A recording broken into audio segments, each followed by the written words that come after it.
I sit alone in Denver, sipping the California wine. Well, good afternoon. It's great to see so many Longhorns and friends here for a very special occasion. I am grateful to be part of today and honored to introduce our speaker. There is so much that a student or a lawyer, frankly even a citizen, can learn from Justice Clarence Thomas.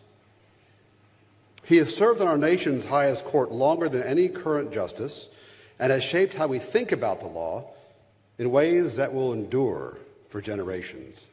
But before I introduce him, I want to invite us to consider something deeper. Because we're not only here to listen to a great jurist, we're here also to learn from someone who has devoted a life to a great experiment. That experiment began 250 years ago, born at our nation's independence, but it's never been self-sustaining. It endures because each generation produces people who seek to understand it, who take it seriously, and who are willing to live it out. Justice Thomas is, in the fullest sense, a great citizen of this republic. His civic life has many important things to teach us, and many of them remind us of ourselves. The first is this: Justice Thomas has always chosen to go his own way. He once wrote about reading Ralph Ellison's book, Invisible Man, and recognizing it a man who spent years going in everyone else's way except his own, and resolved that he would not be that way. He has said simply, "I set out to do my best to be right." Being right demands more than going along with what's easy or expected, but is often the only way to do things that last. The people of Texas founded this university on a similar conviction. Our state constitution calls us to be a university of the first class. Longhorns understand what it means to lead our own path. The second thing in his life teaches us is that freedom is inseparable from responsibility. That bears repeating. Freedom is inseparable from responsibility. Justice Thomas has spoken throughout his life about the difference between what we are owed and what we owe others, about the fact that a free people cannot sustain their freedom without accepting the obligations that come with it. This is the foundation of citizenship. It is why we are here. Whether you're studying law or medicine or physics or humanities, the purpose of your education is not only to develop your own mind. It is also to put your mind in service to others. The President of the Republic of Texas, Mirabel Lamar, who secured the future of this university, set aside public land for public education, has a famous quote you may have heard before. He tells us that the cultivated mind is the guardian genius of democracy. He continues, guided and controlled by virtue, the noblest attribute of man. Justice Thomas lives out that virtue, and he invites us, by his example, to do the same. Now, I'd like to close with a biographical note about Justice Thomas. He did not attend the University of Texas at Austin. But when I look at his life, the path he chose, the convictions he holds, I see the spirit of a Longhorn. In truth, he reflects what we believe, and importantly, who we hope to become. It is now my great honor to introduce Associate Justice of the Supreme Court of the United States, the Honorable Clarence Thomas.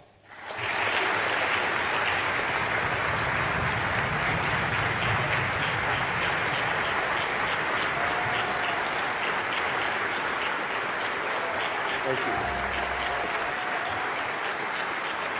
Thank you.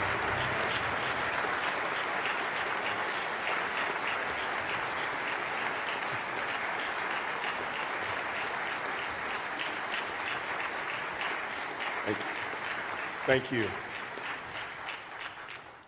Well, I think I'll quit while I'm ahead. Thank you all very much. President Davis, Provost Bowden, Dean Dyer, faculty, students, and honored guests. I thank each of you for being here, and I thank the school and the officials here for the invitation to visit the University of Texas at Austin.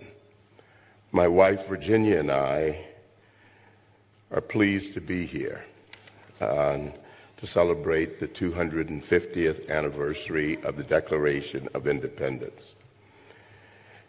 If my memory serves me, this is only my second visit to the University of Texas, and this is the first visit at the invitation of the university.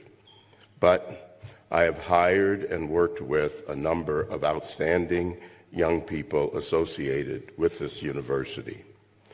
My first was now Chief Judge Greg Maggs of the U.S. Court of Appeals for the Armed Services, who was a fairly new faculty member at the law school when I became a member of the court. He took a leave of absence to help me as a law clerk during the second half of my first term. My first UT graduate to serve as a law clerk was Greg Coleman 3 decades ago. Greg went on to become the first solicitor of the state of Texas. He was simply outstanding, as was his son Reed, who also was a graduate of the law school here, and who was also equally outstanding. Greg's widow and our very dear friend Stephanie is with us today. Stephanie, thank you, and thanks for being such a good friend.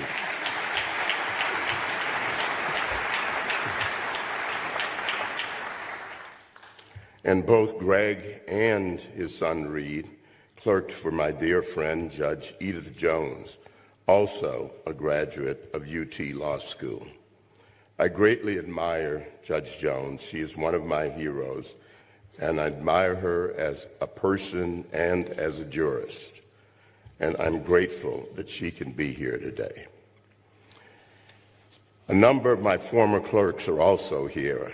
I can't tell you which ones, so let me ask them to stand to be recognized.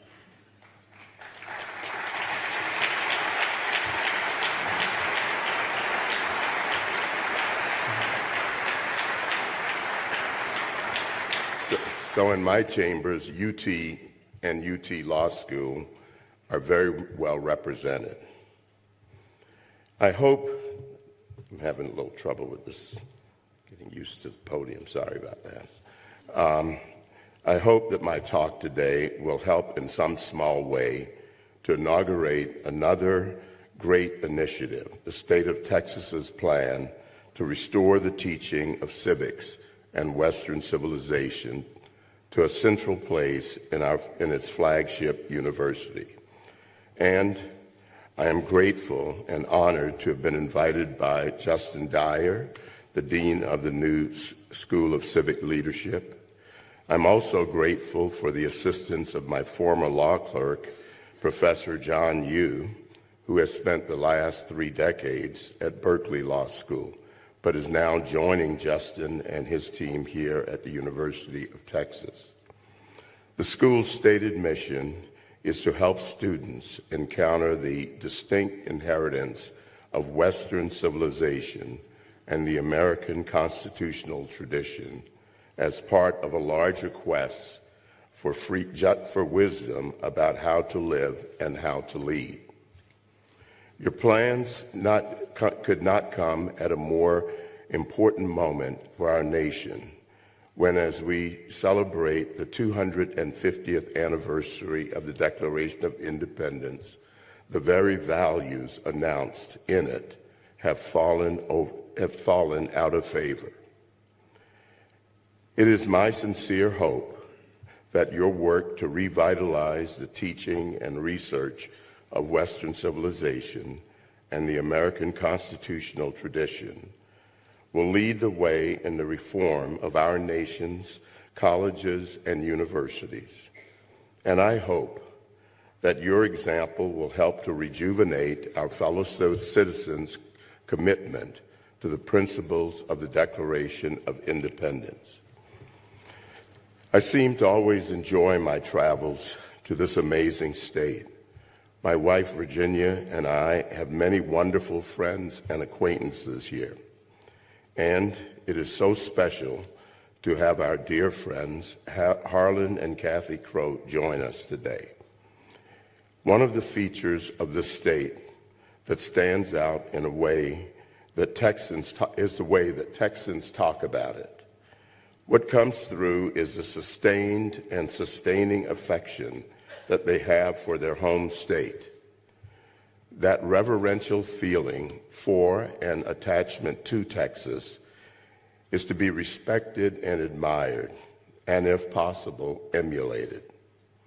This affection is similar to the attachment that I grew to have for my home state of Georgia, and certainly for our country, despite the indelible mark of segregation and its companion evils.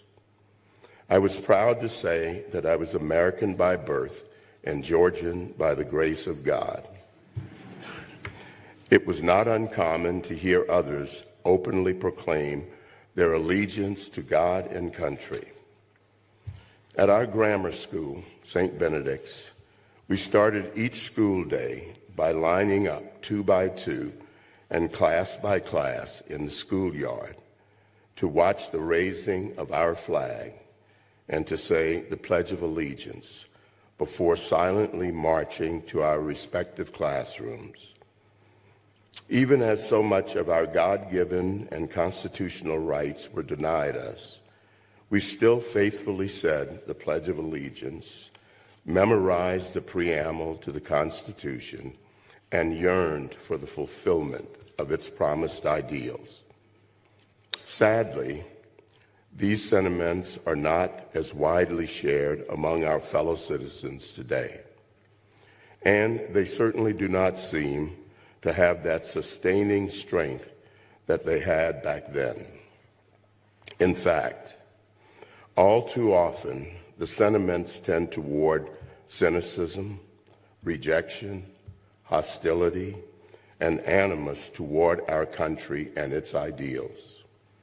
With the foregoing in mind, I would like to begin by addressing my first encounter with the principles of the Declaration of Independence. It is perhaps not what you would immediately think.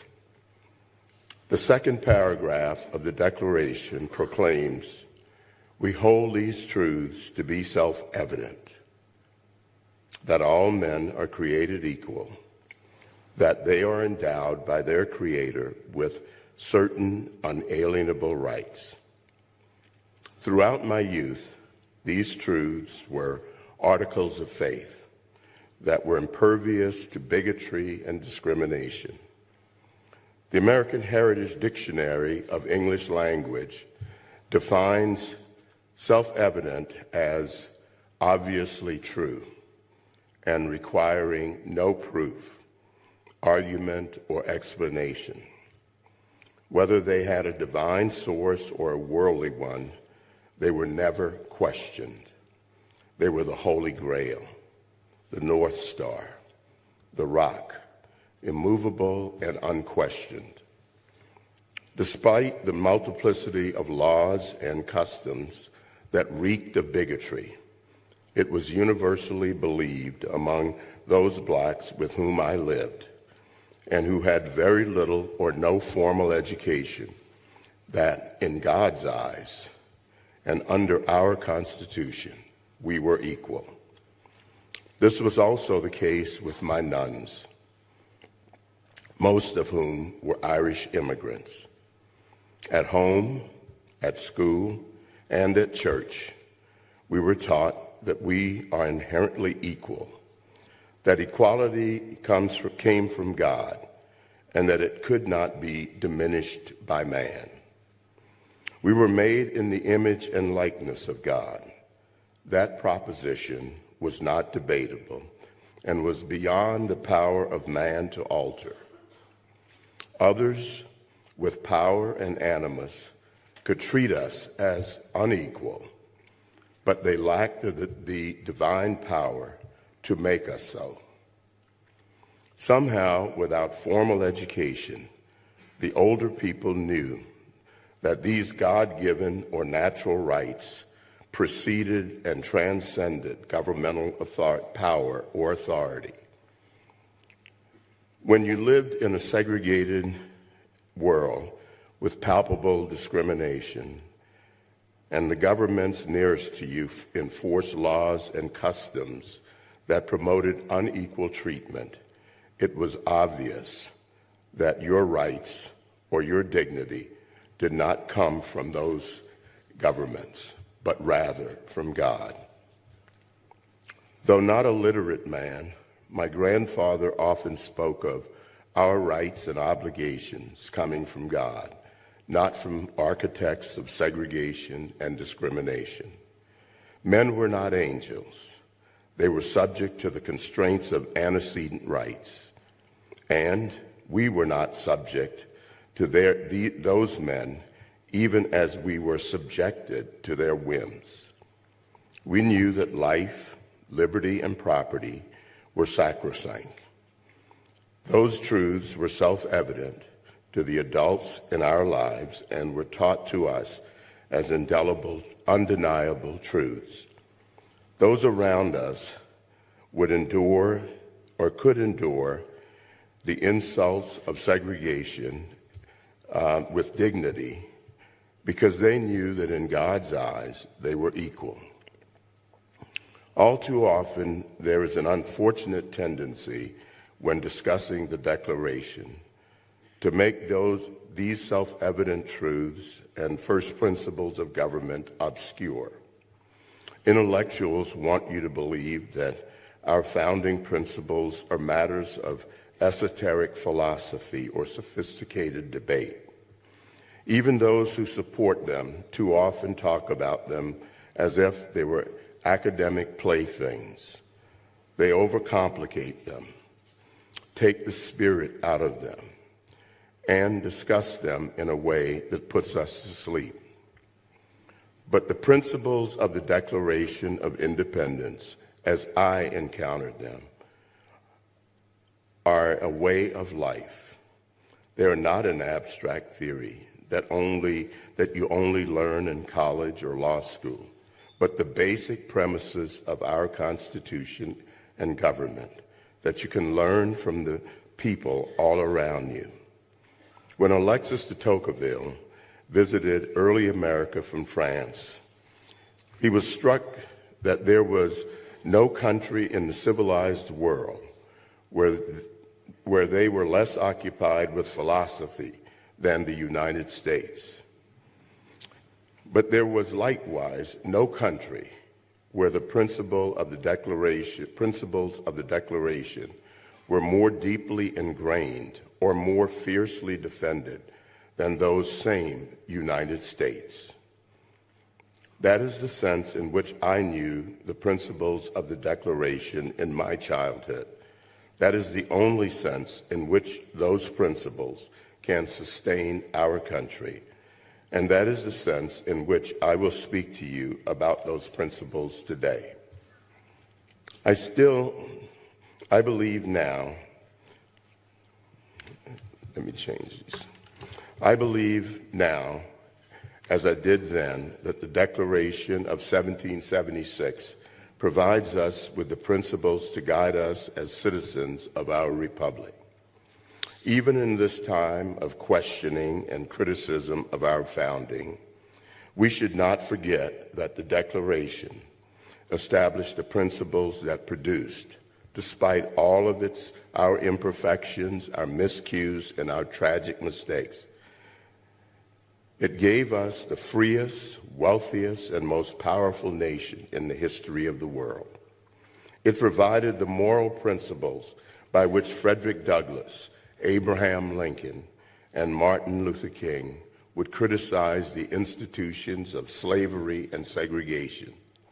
The Declaration, in fact, along with the Gospels, is one of the greatest anti-slavery documents in the history of Western civilization. It did not establish a form of government. That was the work of the Constitution that followed, but it stated the purpose of government. The Declaration made it clear, in clear prose, that the purpose of government is to protect our God-given unalienable rights, rights that all individuals equally possess. As Abraham Lincoln declared in 1858 in the midst of his great debates with Stephen Douglas, quote, "Drop every paltry, insignificant thought for any man's success. It is nothing. I am nothing. Judge Douglas is nothing. But do not destroy that immortal emblem of humanity, the Declaration of American Independence." The ideas of the Declaration are so powerful that our nation could not coexist with the contradiction created by the great evil of slavery. Those principles were so powerful that hundreds of thousands of Americans fought and died in the Civil War to make men free. Those ideas have been so powerful that they convinced our nation to finally end segregation.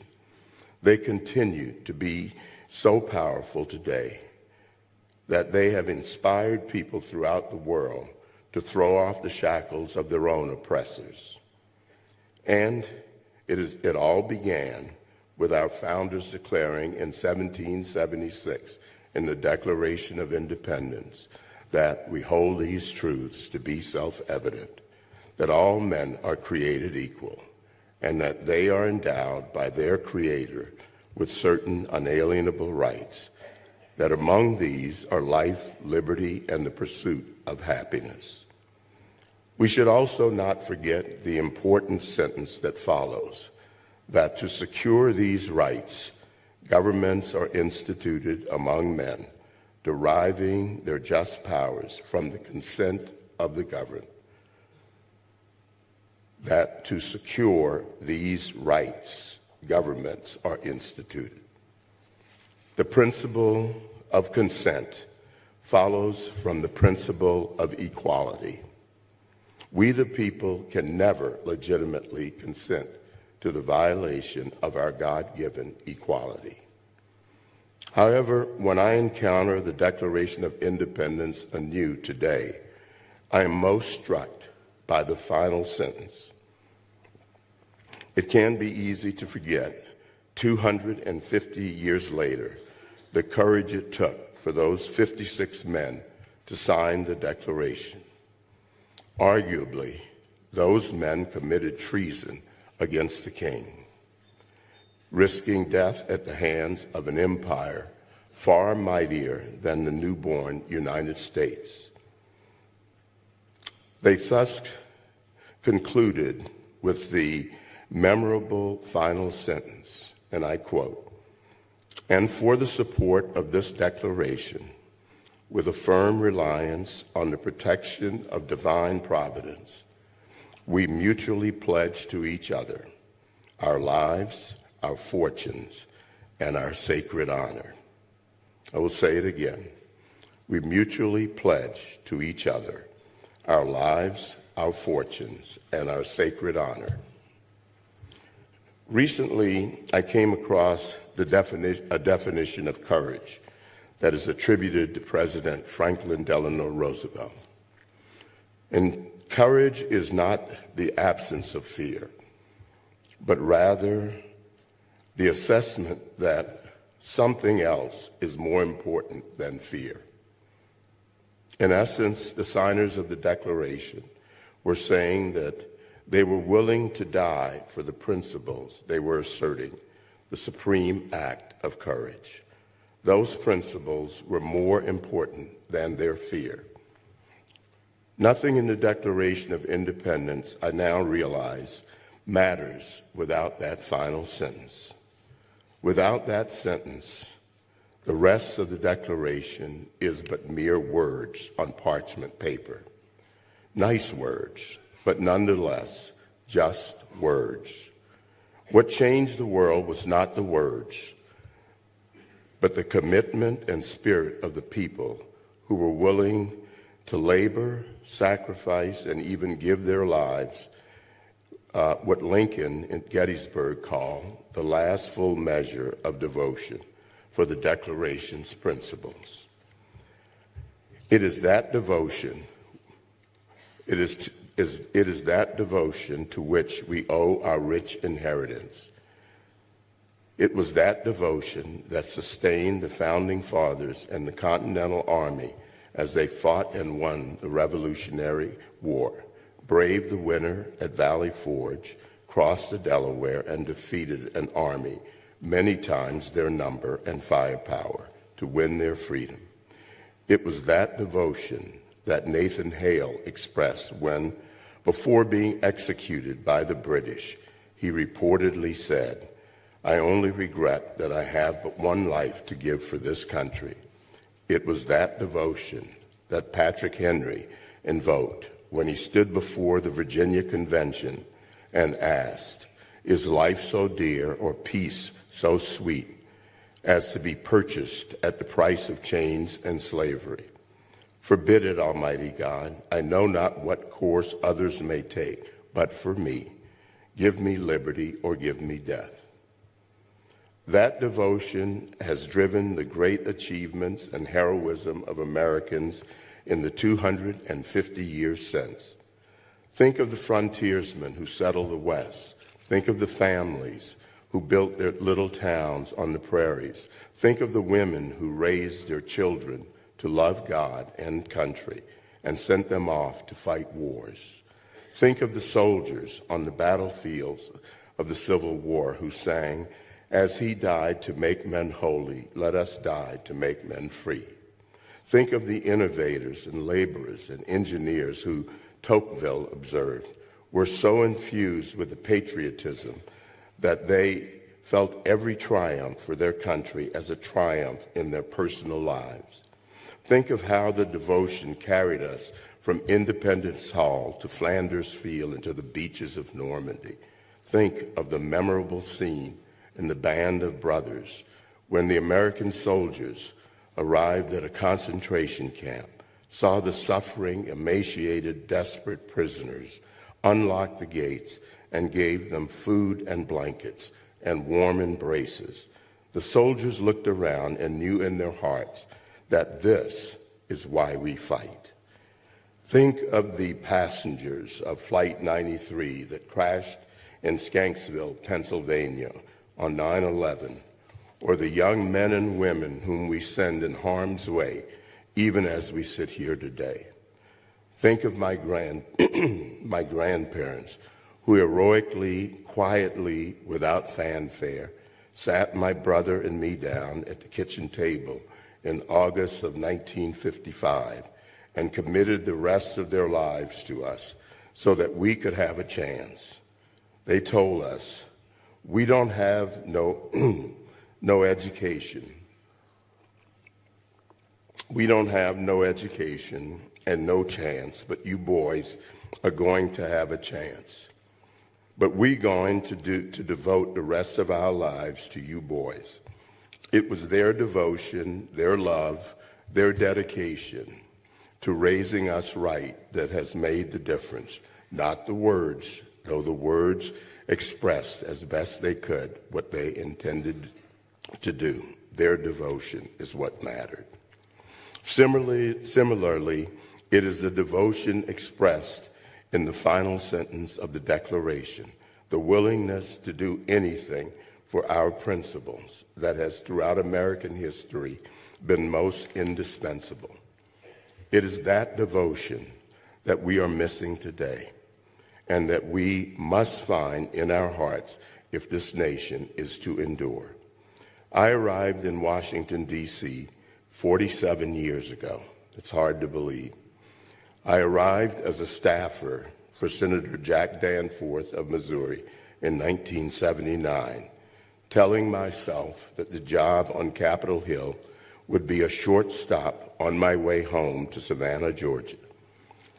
I then joined the executive branch during the Reagan administration, served in 2 federal agencies for nearly a decade, served as a judge on the Federal Court of Appeals, and have for the past 34 years served on the Supreme Court.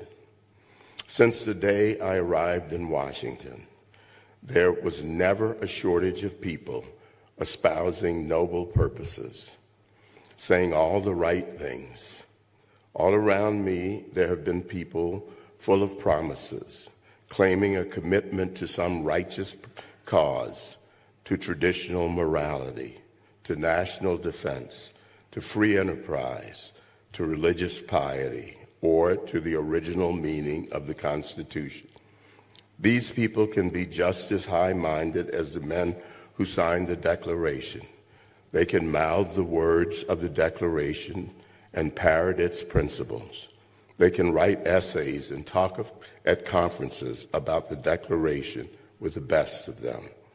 All too often, however, this was but lip service, camouflaged by grand theories in the tall grass of big words and eloquent phrases. What seemed to be lacking, however, was that devotion. People gain positions of authority, and you learn who they really are.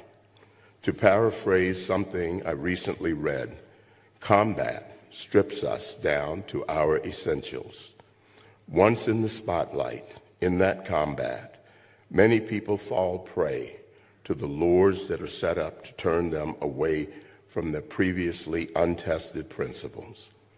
They become petrified by criticisms, so fearful of negative attention that they find ways to avoid doing the right thing.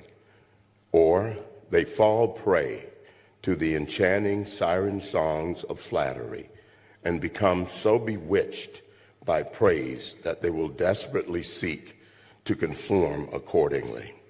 They are enticed by access to things that were previously unavailable to them. They get so swept up in the euphoria of acclamation and acceptance that they put aside their convictions.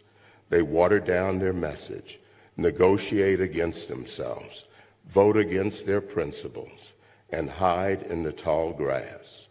They recast themselves as institutionalists, pragmatists, or thoughtful moderates, all as a way of justifying their failures to themselves, their consciences, and their country. It did not take me long in Washington to stop wondering why the Supreme Court took 60 years to overrule Plessy versus Ferguson, the 1896 decision that endorsed government-enforced racial segregation and validated the Jim Crow South that I grew up in. It could not possibly have taken my court 60 years to know that Plessy was a hideous wrong and that racial discrimination was grossly incompatible with our colorblind Constitution. The justices must have known it all along. The right thing to do, as Justice Harlan spelled out in his lone dissent, was obvious, as it so often is. Perhaps what stood in the way was cowardice. The justices may have been afraid of the societal consequences. They may have been afraid of coming under political fire. They may have been afraid of losing their social standing. They may have been afraid of bad press.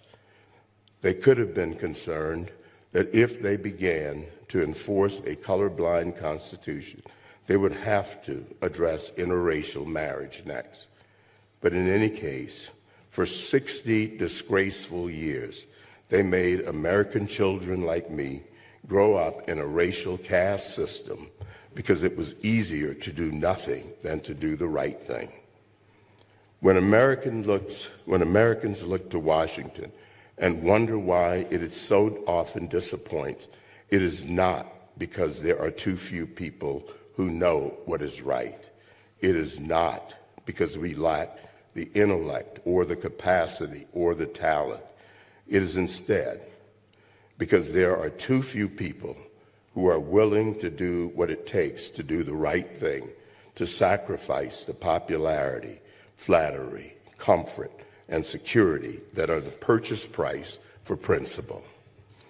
It is because too few of us reflect on and reflect the courage and commitment of that final sentence of the Declaration, and so many seem to have forgotten how much others have sacrificed so that this nation could exist and endure.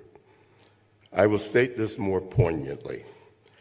Do any of us have what it took for our young soldiers to storm Normandy Beach, to fight at Guadalcanal, to later fight at Chosin Reservoir? If we can't say that we have the courage required of these young soldiers in battle to defend our founding principles, then how do we preserve these principles and this republic? Until we have a devotion that matches the courage of those who made this country possible, I seriously doubt any amount of study or development of insights about our Constitution will make much difference. There's a world of difference between what it takes to score academic points and what it takes to protect and defend the Constitution as we are sworn to do. I have faced this struggle myself. About 43 years ago, in the early spring of 1983, I was the lowest point in my life.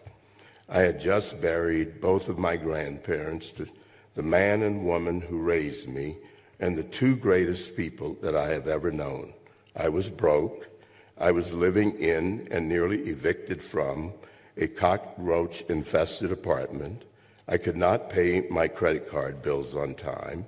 I would soon sell my car to pay my son's tuition. I was being constantly attacked by the media and Congress because, as chairman of the Equal Employment Opportunity Commission, I did not bow to the then prevailing orthodoxy on race.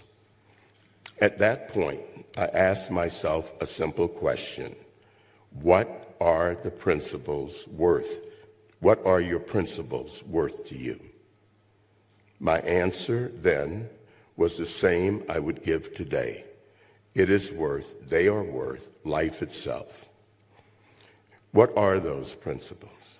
They are the same principles in the Declaration. They were bequeathed to me by my grandparents and reinforced by my nuns and my faith. In God's eyes, we are equal. We are all equally created in the image and likeness of God. We are all endowed with the natural rights to life, liberty, and happiness. Our rights and our dignity are inherent. They do not come from others, and they do not come from the government. And our government derives its legitimacy and its authority from our consent. We do not derive our rights from our government. The primacy of our rights in relation to our government is crucial in reconciling the immortal words of the Declaration with our Constitution and our history. None of our rights come from the government. All of the government's authority comes from our consent. And the structure and limited role of government is to assure that it does not exceed the authority to which we have consented or intrude on our natural rights. The Constitution is the means of government. It is the declaration that announces the ends of government. The Constitution achieves this purpose by protecting our natural rights and our liberties from concentrated power and excessive democracy. Our Constitution creates a separation of powers and federalism, truly for the first time in modern history, to prevent the government from becoming so strong that it threatens our natural rights. Federalist number 10 proposed the idea that the great threat to our rights come from the majority faction. Human history teaches us, alas, that numerical majorities frequently seek to control government and use the state to violate rights of the minority. Because man is fallen, and the desire for power was, as James Madison described it, sown in the nature of man, government had to be limited. For as Madison also said, if men were angels, no government would be necessary. If angels were to govern men, neither external nor internal controls on government would be necessary. But, alas, men are not angels. The slaveholders used the power of government to deny the fundamental rights, natural rights of the slaves. The segregationists used the state to oppress the freed men and women, including my ancestors. As we meet today, it is unclear whether these principles will endure. At the beginning of the 20th century, a new set of first principles of government was introduced into the American mainstream. The proponents of this new set of first principles, most prominent among them, the 28th President of our country, Woodrow Wilson, called it progressivism. Since Wilson's presidency, progressivism has made many inroads into our system of government and our way of life. It has coexisted uneasily with the principles of the Declaration. Because it is opposed to those principles, it is not possible for the two to coexist forever. Progressivism was not native to America. Wilson and the progressives candidly admitted that they took it from Otto von Bismarck's Germany, whose state-centric society they admired. Progressives like Wilson argued that America needed to leave behind the principles of the founding and catch up with the more advanced and sophisticated system of relatively unimpeded state power, nearly perfected. He acknowledged that it was a foreign science, speaking very little of the language of English or American principle, which offers none but what are, to our minds, alien ideas. He thus described America, still stuck with its original system of government, as, quote, slow to see the superiority of the European system. Progressivism was the first mainstream American political movement, with the possible exception of the pro-slavery reactionaries on the eve of the Civil War, to openly oppose the principles of the Declaration. Progressives strove to undo the Declaration's commitment to equality and natural rights, both of which they denied were self-evident.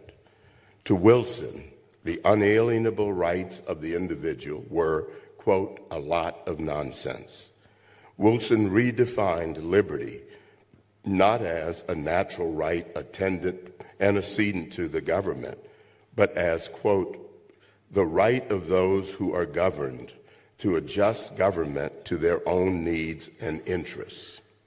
In other words, liberty no longer preceded the government as a gift from God, but was to be enjoyed at the grace of the government. The government, as Wilson reconceived it, would be, quote, beneficent and indispensable. Progressives such as John Dewey attacked the framers for believing that their ideas were immutable truth, good for all times and places, when instead they were, according to him, historically conditioned and relevant only in their own time. Now Dewey and the progressives argued those ideas are to be displaced. Progressivism seeks to replace the basic premises of the Declaration of Independence, and hence our form of government. It holds that our rights and our dignities come not from God, but from government. It requires of the people a subservience and weakness incompatible with a constitution premised on the transcendent origin of our rights. You will not be surprised to learn that the progressives had a great deal of contempt for us, the American people. Before he entered politics, Wilson would describe the American people as, quote, selfish, ignorant, timid, stubborn, and foolish. He lamented that we do too much by vote and too little by expert rule. He proposed that the people be ruled by administrators who use them as tools. He once again aspired to be like Germany, where the people, he said admiringly, were docile and acquiescent. The century of progressivism did not go well. The European system that Wilson and the progressives scolded Americans for not adopting, which he called nearly perfect, led to the governments that caused the most awful century that the world has ever seen. Stalin, Hitler, Mussolini, and Mao all were intertwined with the rise of progressivism, and all were opposed to the natural rights on which our declaration are based. Many progressives expressed admiration for each of them shortly before their governments killed tens of millions of people. It was a terrible mistake to adopt progressivism's rejection of the Declaration's vision of universal, unalienable natural rights. Wilson's claim that natural rights must give way to historical progress could justify the greatest mistake in our history. In Plessy versus Ferguson, my court upheld Louisiana's system of racial segregation because, quote, separate but equal, it observed, was reasonable in light of the established usages, customs, and traditions of the people, and with a view to the promotion of their comfort and the preservation of the public peace and good order. It comes as no surprise that the progressives embraced eugenics. Progressives believed that Darwinian science, the idea of ever-advancing progress written into biology itself, had proven the inherent superiority and inferiority of the races. It was only a small step for Wilson to resegregate the federal workforce. It was only another step for the government to launch sterilization programs on those deemed by the experts of the day to be unfit to reproduce, upheld by my court in Buck v. Bell in an opinion written by no less a figure than Justice Oliver Wendell Holmes. We can argue over whether you believe in immutable, absolute natural rights or the Wilsonian idea of ever-progressing history. Indeed, your School of Civic Leadership was created to host just such arguments. but let me ask you to consider the consequences. European thinkers have long criticized America for remaining trapped in a Lockean world with its weak, decentralized government and strong individual rights. They say our 18th century Declaration has prevented us from progressing to higher forms of government. But we were fortunate not to trade our Lockean bonds for the supposedly enlightened world of Hegel, Marx, and their followers. Fascism, which after all was National Socialism, triggered wars in Europe and Asia that killed tens of millions. The socialism of the Soviet Union and the People's Republic of China proceeded to kill more tens of millions of their own people. This is what happens when natural rights give way to the higher good of notions of history, progress, or, as Thomas Sowell has written, the visions of the anointed. None of this, of course, was an improvement on the principles of the Declaration. Tocqueville's Democracy in America is largely about how America owed its superiority over Europe to its conscious decision to reject central planning and administrative rule, root and branch. Progressivism, in other words, is retrogressive. As Calvin Coolidge said on the 150th anniversary of the Declaration, and I quote, "If all men are created equal, that is final. If they are endowed with inalienable rights, that is final. If governments derive their just powers from the consent of the government, that is final. No advance, no progress can be made beyond these propositions. If anyone wishes to deny their truth or their soundness, the only direction in which they can proceed historically is not forward, but backward, toward the time when there was no equality, no rights of the individuals, no rule of the people." When Abraham Lincoln addressed the assembled crowd at Gettysburg, they had gathered to memorialize the past, but Lincoln's address urged them to not do so with complacency. Instead, Lincoln said they should look to the past as inspiration to take them to greater heights in the future.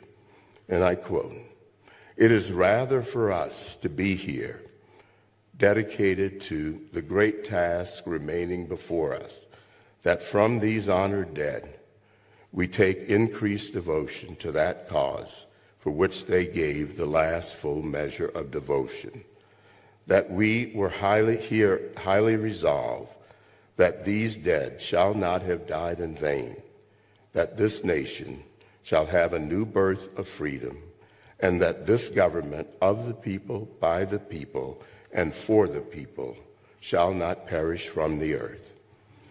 As we are gathered to celebrate the 250th anniversary of the Declaration, it may be tempting to do so as if we are passive spectators. It may be tempting to enjoy our tea and crumpets, treat the Declaration like a shiny object or a keepsake, and listen to the sound of our own voices. We could get into debates over whose conception of the founding is better, over how we are so much better than our founders were, over what we would do differently. We could be careful to not do anything that exposes us to criticism, costs us friends, or hurts our career prospects. But in my view, we must find in ourselves that same level of courage that the signers of the Declaration had, so that we can do for our future what they did for theirs. Each of you will have opportunities to be courageous every day. Whether your calling in life is as a day laborer, a stay-at-home mom, a small business owner, an educator, an office worker, a judge, or some other endeavor. It may mean speaking up in class tomorrow when someone around you expects you to live by lies. It may mean confronting today's fashionable bigotries, such as anti-Semitism. It may mean standing up for your religion when it is mocked and disparaged by a professor. It may mean not budging on your principles when it will entail losing friends or being ostracized. It may mean running for your school board when you see that they are teaching your children to hate your values and our country. It may mean turning down a job offer that requires you to make moral or ethical compromises. One thing I do know to be true. It will mean waking up every day with the resolve to withstand unfair criticism and attacks. These are the choices that we will confront, you, and you must decide whether to respond with timidity or with courage, as the signers of the Declaration did. It will, of course, not be easy. It never is. But if, like me, you need a greater source of strength than yourselves, you will need to rely on your faith to guide and to sustain you through it all. You will disappoint people you thought were friends and endure personal attacks, as well as attacks on those you care about. But if you stand, you will find that courage, like cowardice, can be habit-forming, and it will become a part of your life and a part of who you are. And I may dare say it is liberating.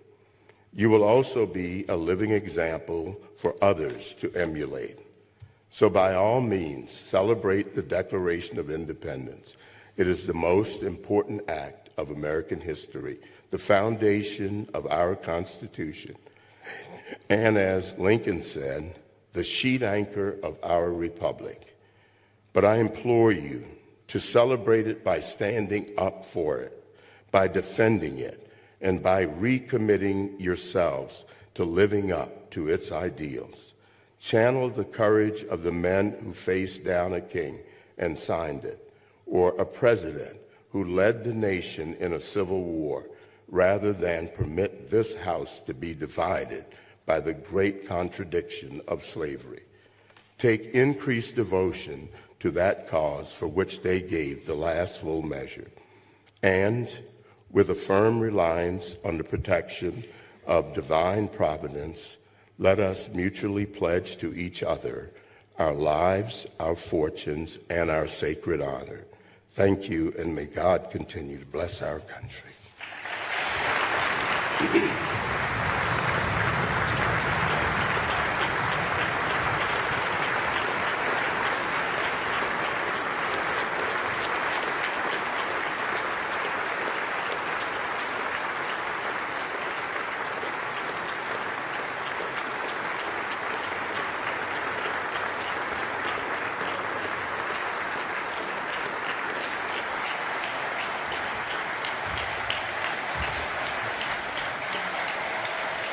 Sorry to go on so long. No, we are so grateful that you came to our university to deliver this fantastic address. It's meaningful and important. We are honored by your presence.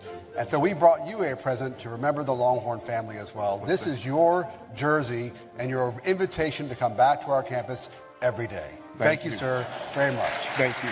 Yes. Thank you. Hold on, watch this. Your name's on the back. You got to wear it sometime.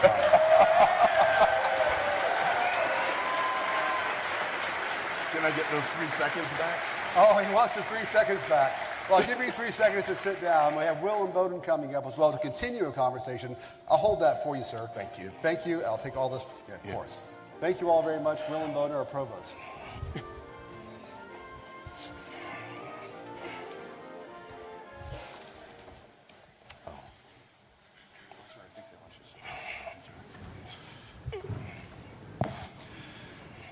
Well, thank you very much, Your Honor. That was a stirring address. It gave us a lot to think about and to reflect on.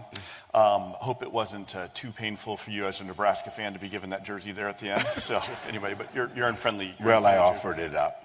Okay.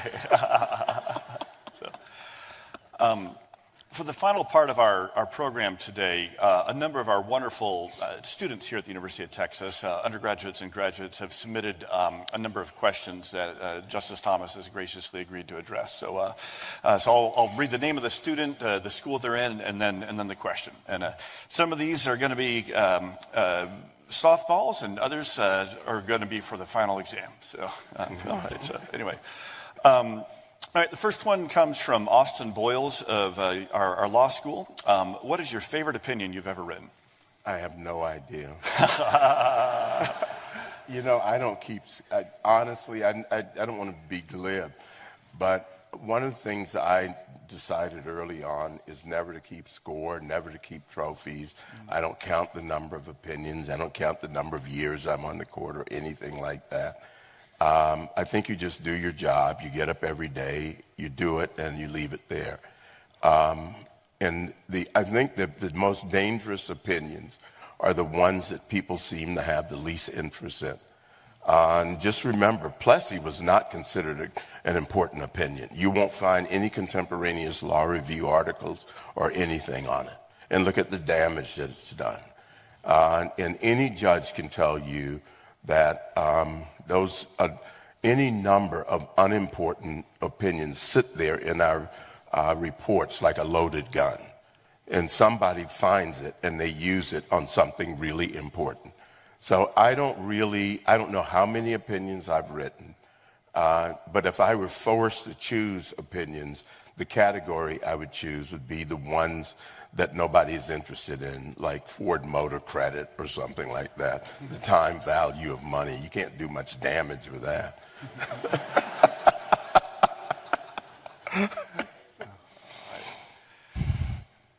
Our next question comes from Ella Foll with the School of Nursing here at UT. And this will be asking you to elaborate on some themes that you already addressed in your speech there. What experiences in your early life most shaped your judicial philosophy, and how do they continue to influence your decisions today? You know, I've thought about this because people like to think that it's some high-minded thing. It's actually working with my grandfather. If you plow, everything mattered. He would say, send me on the tractor with water and fuel, and to go back to a remote field, and he said, that row better be straight, or he'd make you do it over. And so you get everything that, and you can apply the exact same things to opinions. And I think the other thing is to start by knowing that you don't have all the answers. He never really said that he had all the answers. There are so many people who have answers. Judges have answers. Local, I was one of the guys working on old buses. He said, "Oh, your rear pinion seal is leaking." Oh, well, rear pinion seal. But just the whole idea of dealing with that, of thinking through that, he's so careful that this is important. Well, I think that way about opinions. If it's worth it to our country, it's worth doing it right. Every little thing. You skip steps, you cause problems. You make a mistake. You've got to, we owe it to these people, to this country, to get these things right. So, you know, I think my grandfather, because he said a job worth doing is worth doing right, and he would hold your feet to the fire. If you are around poor people, if you say, there are little things that if you don't tell the truth about it, it costs you everything. You don't close up the chicken coop, you don't have chickens. You don't close the gate. Your cow gets out, the cow's dead. Your hogs get out. Every little thing can be the end of you for that year. You don't plant corn right. You don't fertilize the corn. You don't plow it right. You destroy your food for the winter. And that's the way I try to do the job of the people, the way I would do it for my grandfather, honestly, thoroughly, and according to the proper processes. Our next question comes from Aidan Bowman with our School of Civic Leadership. How do you respond to critics who argue that originalism may limit the court's ability to address modern issues that the framers could not have anticipated, such as digital privacy or emerging technologies? Oh, I think there's actually a pretty good opinion by the Chief. I didn't agree with him completely, but he applies the Fourth Amendment to cell phones. And we had a precedent that basically allowed policemen, when they arrested bookies, to search them and things for their own safety, and they might find a note or something in their pocket. And the note may have information on it, and the question was whether or not that would violate the Fourth Amendment. And of course, our precedent said no. And the issue became whether when you did the exact same thing to someone today and you found the cell phone, is the cell phone like the note or like your file cabinet at home? And so you look at it that way, and he concluded, and I tended to agree with him, it's more like the file cabinet at home. And so the Fourth Amendment would prevent the police officer without a warrant from searching that. I don't think we've had much of a problem in applying it. I think there are some things around on the horizon that we're going to have some challenges with, like AI. I don't even know what that is. I'm going to have to learn. I think there are some things about privacy that should have been addressed with legislation that we have not, within the intellectual property issues, the First Amendment issues, some of the Fourth Amendment issues, some of the sort of unfair copying issues, defamation issues, et cetera, that we have not addressed. And I don't know if the court's in a proper place to do it, and I don't know if the law's properly drafted to allow us to do it. But I do not buy this notion that the Constitution cannot address modern problems. That's the bottom line. I think we have shown a capacity to do it, and it may not be able to address them all, but I think the issues that we are concerned about, like Fourth Amendment issues, some of the First Amendment, I think we're in a good position to do that. But I also think that there are some things that can be addressed statutorily that haven't been addressed. Thanks. Our next question comes from Ethan Thompson, who is a dual degree student in our Moody College of Communication and our College of Liberal Arts. And Ethan asked this: has there ever been a ruling you gave that you personally disagreed with, but you disregarded your personal disagreement because you believed it was required or upheld by the Constitution? I think if you ask most judges, we operate within the sphere of our authority. And as federal judges, of course, that's Article 3. And we do not draft the laws. We may not like them. We may not, as a policy matter, and if we were legislators, we might not even vote for them. But we take what is given and we apply that. It doesn't mean you do it with glee. I don't think any judge does hard work. It's really, look at my pictures when I first arrived at the court and look what it's done to me. There isn't a single judge I know who does hard things because they get joy out of it. They do hard things because they signed up to do hard things. And they may not agree with it, and it may be difficult. They may think it's not a great law, but their job as Article 3 judges is to enforce the law, to interpret it and to apply it to that particular case. When I first became a judge, Judge Larry Silverman, who's unfortunately passed away, said, ask yourself before each case, what is my role in this case as a judge? Notice how that limits you, not as a person, not as a Catholic, not as a policymaker, not as a husband, as a judge. And that is early on, that required more discipline. We had the Haitian refugee cases, and that's when they were sending the Haitians, diverting them, first President Bush and then President Clinton, to Guantanamo Bay, which was a military base. Most people think it's some kind of a camp now, but it was a military base then. And they were diverting there for certain constitutional reasons, not bringing them to our country. I, in my heart, bled for the Haitians. It broke my heart. And I remember speaking with I was brand new. I spoke with Chief Justice Rehnquist, and he said, "You have to do your job." And he was really good about it. I said, "This is really hard," but it was that moment where you learn this is what the limit is on my authority. This is my role, and I have to accept it. But that was early on a very, very difficult case. I don't think anyone could look at people in those circumstances and as a human being not feel badly about it. But our job is to, as a clerk said about one of my colleagues, that he should man up. Our job is to man up and do our jobs.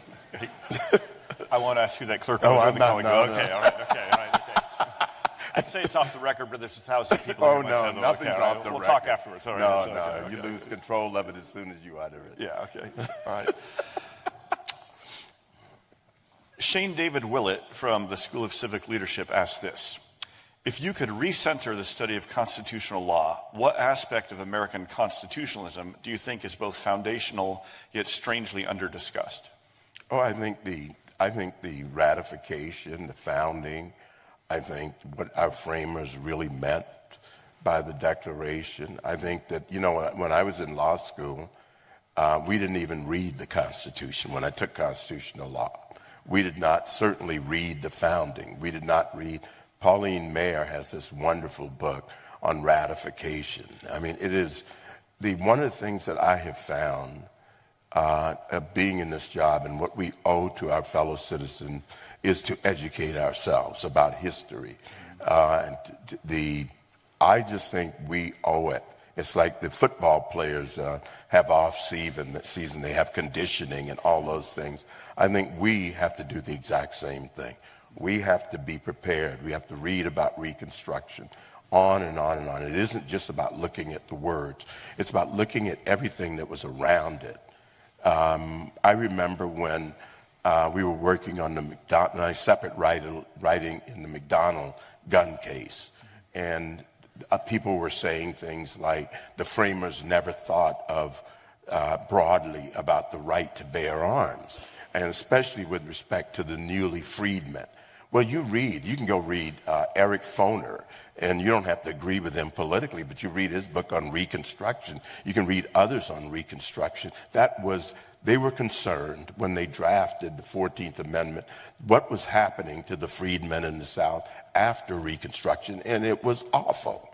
You had the Knights of Camellia, you had the Ku Klux Klan, and sure, they thought they had a right to protect themselves. But you had this oft-repeated mantra that, of course, that this right did not apply. And you can go and dig through the history, and there it is. These people have a right to defend themselves. They have a natural right to self-defense over and over and over. And that's why the McDonald, but I think it's the history. You owe it to people to do the off-season work, to do the conditioning, to read, not just opinions, everything, and to be prepared for these hard cases. And I think people underestimate the amount of work many judges do to be prepared for the hard issues. It's not just the cases. They teach to expand themselves, to look at things a different way. You talk about, and the ones I know are so committed to doing that. So if it were up for me, I would say the context of these provisions, the history around these provisions, the people who were involved as much as you possibly can, their biographies, et cetera, from different perspectives, until you have a sense of what you're working with and not just the words on a piece of paper. Our next question comes from Ryan Karkowski, who is a dual degree student with our Macomb School of Business and our College of Liberal Arts. He says, and this is more on a personal angle, you've spoken often about the warmth and friendship among the Supreme Court justices despite deep ideological divides. What is the most important factor in maintaining that culture in such a time of polarization? Oh, I don't know. I would go back. I mean, when I said a lot of that, it was when I first went to the court, and that was a different court. That was a court that was a World War II generation. There are people on that court like Sandra Day O'Connor, who I think gets way too little credit for what she did. These were people who respected, they were more in that tradition of a civil society, etc., and who would listen to different points of views. I think this generation of kids they're in a different world. They're in a world in which I think Marcuse and the people who advocated intolerance 30, 40 years ago would be happy with this intolerant view that your enemy, that the people who disagree with you are your enemies. I think that that questioner should ask themselves and the young people here, how do you do it? How do you deal with different opinions in this university? How do you deal with it in your dorm? How do you deal with it at the coffee shop? And when I went to college, you could debate endlessly. We called them rap session all night. And you'd go at it, and you were friends, and you loved, and you would pick it up years later and continue that debate. Mm-hmm. But you were buddies. That's the way guys, that's what we did. It's like me ribbing the president over that 3 seconds you all stole from us in the championship game, Big 12 championship game. And I'm not holding it. I mean, I don't... Let's talk about revisionist history for a second here. Okay, all right, okay. Did you or did you not add 3 seconds? We only needed 1 second and 3 points. I know. Okay, all right, so, okay, that's right. Okay. But I think they do, seriously. I think that young person should ask yourself while you're in college, how do you all deal with differences? Because I joined the court that dealt with differences as friends, as we respected each other. And I don't know how, that civility, I don't know how you bring it back in the current environment with social media and name calling and people accusing each other of various things and animus. I don't know how you do that. And I fear that that's going to infect the institutions such as the court and judges, et cetera, in the future, because these are the young people who will be in these jobs. Our next question is one that I know you've got some views and a track record on. We talked about this earlier today, so I'm especially excited to ask this one. It comes from Edwin Ling with our College of Natural Sciences. For those who don't or haven't attended an Ivy League for law school but are interested in being a Supreme Court justice or clerk, what would their path look like? Is there any significance in having an Ivy Law degree on the Supreme Court? And do you see that trend shifting in the future?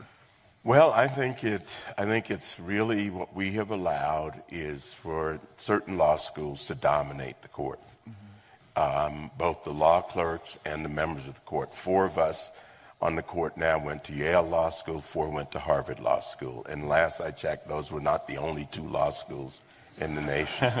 1 went to Notre Dame. Yeah. And I have said, I have been harping on this since the day I got there. This is wrong.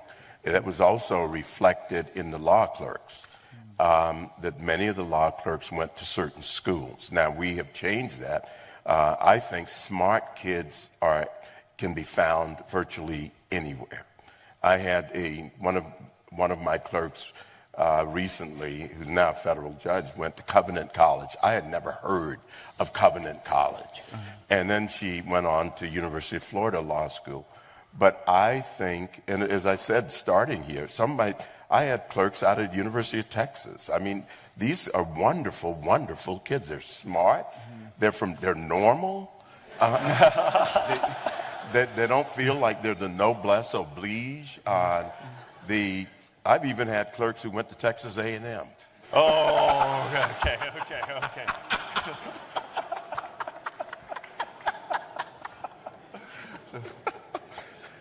Now, you have to be more broad-minded than that. Yeah.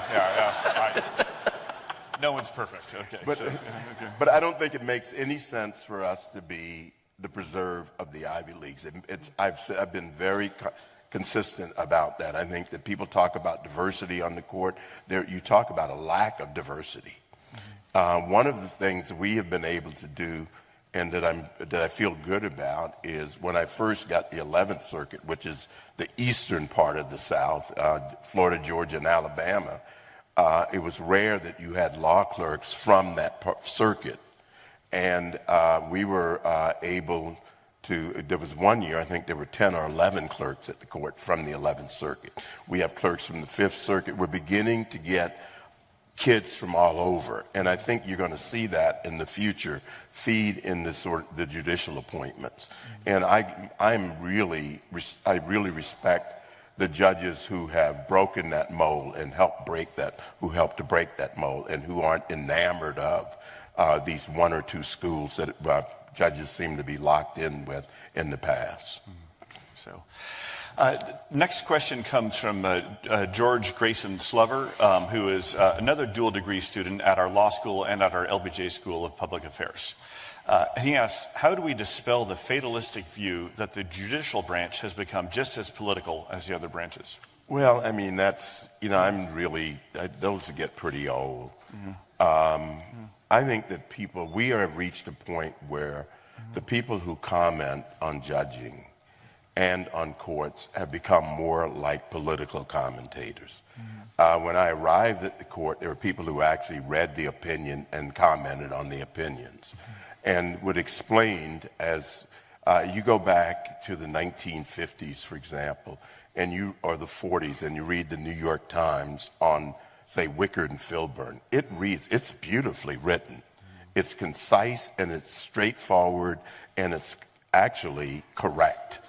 And it raised points for the future. Now it's like a drama. And I was kidding about the University of Nebraska game. Actually, I wasn't. But I want you to just put it in this context. That you and I, if we're watching a football game, say you all are playing Alabama, and the referee makes a call that costs you the game, as a fan, what's your reaction to that referee? Pretty mad. Yeah, and you base it totally on the call he made because you wanted a particular outcome. Okay, now let's change it. Let's say that referee makes the exact same call, but it's against Alabama. What do you think of that referee? Justice. Yeah. That is exactly what is happening now to the judiciary. When they like an outcome, you're great. When they don't like an outcome, you're horrible. You're political. You're going out. And I don't think that's good for your country. That goes back to the point about civility. They're not commenting as people who are commenting on law. They're commenting almost as fans. It's all outcome determinative, or the outcome determines the analysis. It backwashes into what they think of the judging. Now, I'm not going to make any comment about judges themselves. We may disagree about what certain judges are doing, but my point is it's not helpful that the commentary makes it seem that way or exacerbates that. Our next question comes from Althea Honan with our College of Education, and she asks, given the rapid evolution of technology and societal norms, is there a specific case from earlier in your tenure where your perspective on the underlying legal doctrine has shifted since your opinion was issued? Actually, if you go back, last year I was the only one on the court who was there for virtually all of the development of the internet. And I know that's, but I did not invent it. I don't want that set up. And it's interesting, I was there for the development of that, for the development of cell phones. We had car phones back then. And so what has happened, if you look at the early indecency cases that we had with Playboy and some of the others, and the cable cases, you'll see that the jurisprudence, having been there through all of that, you come out one way in the early cases, and you say that, well, the censorship violated the First Amendment because it wasn't nuanced. You could not censor it in sort of a targeted way. But then recently I wrote an opinion where I said the opposite of what we said then, because the technology is now so good that you can do that. Does that make you? Yeah. So the Yeah. technology changed the analysis because you're dealing with something that is fundamentally different or categorically different from what we were dealing with in the early years. All right, here's another kind of technical one from Aidan Ross with the law school. Tensions between originalism and textualism have been well discussed by legal scholars. In your jurisprudence, how do you square the text, the original public meaning of the Constitution, with common law and founding era sources that clearly indicate an outcome removed from the text? I don't think I've run into that problem. And honestly, I don't know. I know it's a good question, but I don't understand what the roots of it is, because when you do originalism, you look at the tradition, you look at the context, you look at the history around it, and that part of that is common law. So I really don't know where that conflict is, and I can't tell you I read those articles. I'm really busy. I've not run into. I just don't know I don't know what they're talking about. I wish I did, but I don't. Okay. I've not had that problem. Marlo Polma with our School of Civic Leadership asks, how much did Justice Scalia impact your judicial philosophy? Very little. I mean, he and I were quite different. And we were both surprised that we would wind up the same place. We rarely, if ever, discuss cases. He was out killing unarmed animals a lot. I could not get into that. Why would you walk into the woods where there are rattlesnakes and moccasins and stuff to kill something you can get at the supermarket? And we would have this discussion, and he'd go out in the woods, you know. But no, he and I were different. But we, again, I would say in the years that we were together, there may have been no more than a half dozen cases that we talked about before we went to conference. It's just we arrived at the same conclusions in different ways. If you want to see, I thought one of my favorite back and forth with him was in the anonymous speech case, McIntyre, because he said that the contemporaneous views about anonymous and pseudonymous speech being protected speech, there was not enough contemporaneously or in literature to show that it was protected. And so he used subsequent history. And we disagreed. I thought it was a wonderful back and forth, absolutely wonderful. But we rarely talked. He wasn't around as much, and he worked in the evenings. But I think he didn't have that great an influence. He's had an influence on the law. He probably was a bit of a more textualist than I was. He said that I was a bloodthirsty originalist and that he was not. I don't know what that means, but I like the sound of it. And then he said to me once, oh God, I miss that guy. He said, Clarence, I walked in the conference and said, Clarence, you're solipsistic. I said, Nino, I don't know what that means, but I like the way it sounds. Or he said, he would say funny things. He would. There was an opinion that he thought was a bit of a dog opinion. He was talking to the chief about it, and I walked in. He said, "Oh, give it to Clarence. He has nothing to lose." But he was more than. He didn't influence me on my jurisprudence as much as he was just a wonderful friend that I trusted to work with. We would disagree.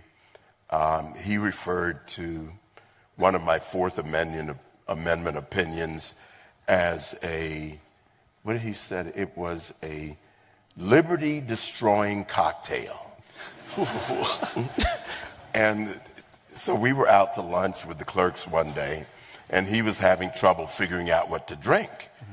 And so I said, Nino, you should get you one of those liberty-destroying cocktails. He immediately said, oh, that wasn't me, Clarence. That wasn't me. And the law clerks are sitting there. There's one of these DNA is on it. It's like fingerprints are all over it. he dropped his ID on it, and he's claiming it's somebody else. A liberty-destroying cocktail. I thought that was a great line. No, but I loved working with him. I loved working with that court. That court that was together 11 years is my favorite. It was a wonderful time. But as far as my jurisprudence, I take ownership of that and all the blame and everything else. No one else is responsible. It's me.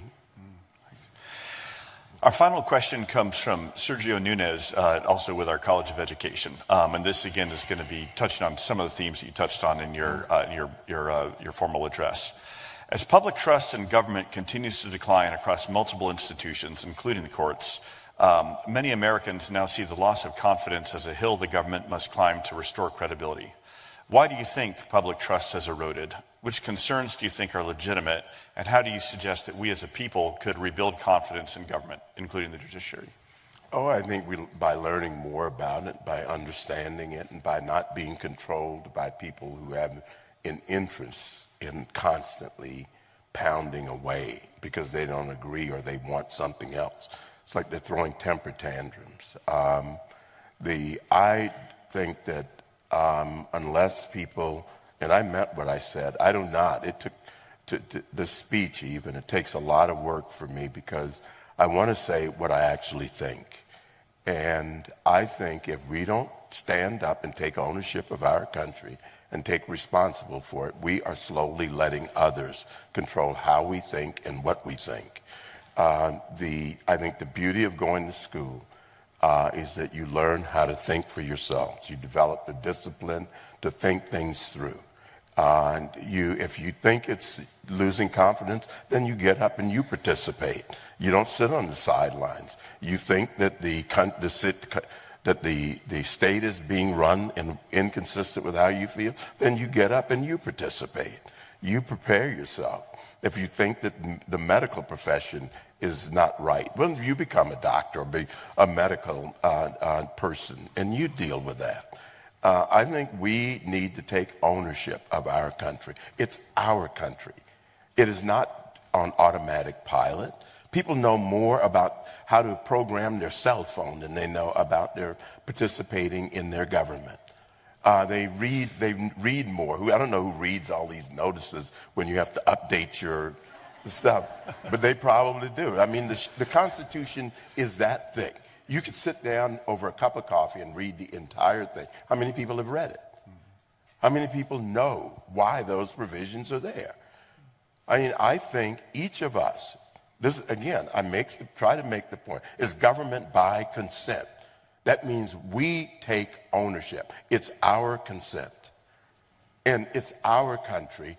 And the only way, I was asking a student at lunch today, and I'll repeat it. If you let someone use your car and you never check on it, whether they changed the oil, they had it serviced, you just let them take it to East Texas and use it. And you get it back. What condition do you think it would be in? It wouldn't let that, and that's what we're doing to our country. And if you want to think of people, how much they protect their cell phones. Why don't we protect our country that way? It's ours. And if you want it to have trust, if correct what you think is wrong, then get up and do it. Learn more about it. I was at a group of high school students visited me some years ago, probably 30 years ago. It's hard to say that. I'm hanging around a long time. But 30 years ago, and the teacher in front of the students said, "How many members of the court are there?" Well, she had a brochure in her hand that had 9 members.